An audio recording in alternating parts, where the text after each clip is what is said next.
Bob Katter is never far from controversy, but today he crossed a line, threatening to punch a journalist.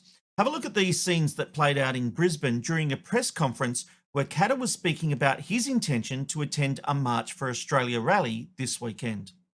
Oh, mate, don't say that, because that irritates me, and I punch blokes in the mouth for saying that. Don't you dare say that. My family have been in this country for 140 years, right? So if you say anything like that, I have, on many occasions, punched blokes in the mouth, right? So I'm restraining myself today. Don't say that. I'm sure that Don't you said it. say that, because you're a racist. You're a racist. You cannot say what you've just said without being identified as a racist. So, gentlemen, ladies, this man is a racist. Bob, doesn't he have the freedom to ask a question as a journalist? No, he doesn't if he asks a racist question, which implies racism. I'm not going to answer it, and I don't consider him a proper Australian, a fair-minded Australian. He sees people as foreign because of their heritage. And that is very un-Australian. Very un-Australian. Must have been one hell of a question. So just what was the insulting question Channel 9's Josh Bavis asked to warrant such a reaction? You seriously won't believe it. Bob, you've got Lebanese heritage yourself. Oh, mate, don't say that, because that irritates me, and I punch blokes in the mouth for saying that. Okay, so let's be clear. The question was, Bob, you've got Lebanese heritage yourself. And that prompted that unhinged meltdown. And this is a guy who represents an electorate in our federal parliament. In our federal parliament. And he thinks that is okay. He thinks it is okay to go for a journalist like that, get up in his face and threaten him. Threatening, talk about punching, talk about over a question. I don't know what why Bob Katter has an issue with his Lebanese heritage. Australia's a melting pot. That's what we are. Now, if he wants to be a white supremacist and he hates himself, well, Bob Katter, I can't do anything about that. But don't attack a journalist when you're talking about immigration and marching for Australia and what it is to be Australian. Don't attack a journalist for asking a question about your heritage. That's not racist. To accuse that journalist of racism, give me a break. Well, tonight, Bob Katter went on 10 News Plus to defend his actions.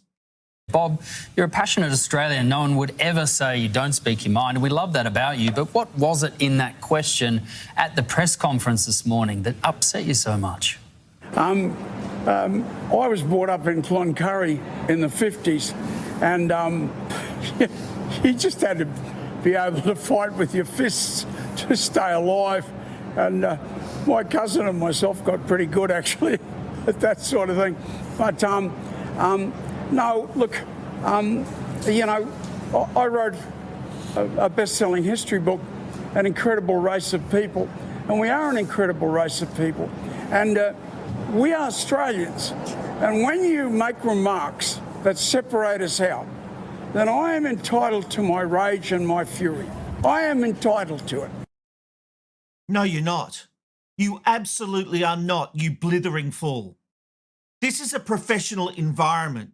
You are an elected representative answering a question from a journalist who's not even asking a bad or racist question. As I said, obviously you have a problem with your heritage. You seem embarrassed by it, but you can try and laugh off your actions, but they are not acceptable. That's how I work. I'm from Cloncurry.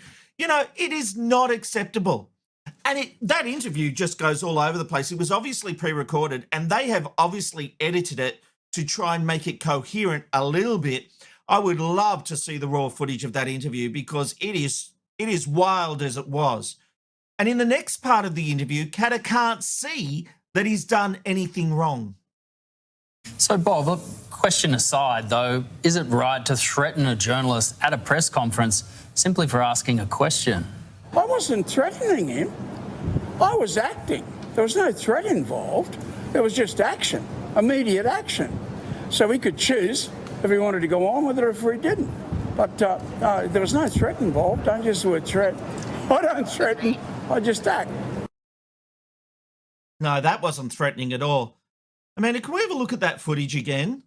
Have a look at this. Katter is getting up in Josh Bavis's face, pointing the finger in his personal space, fist clenched.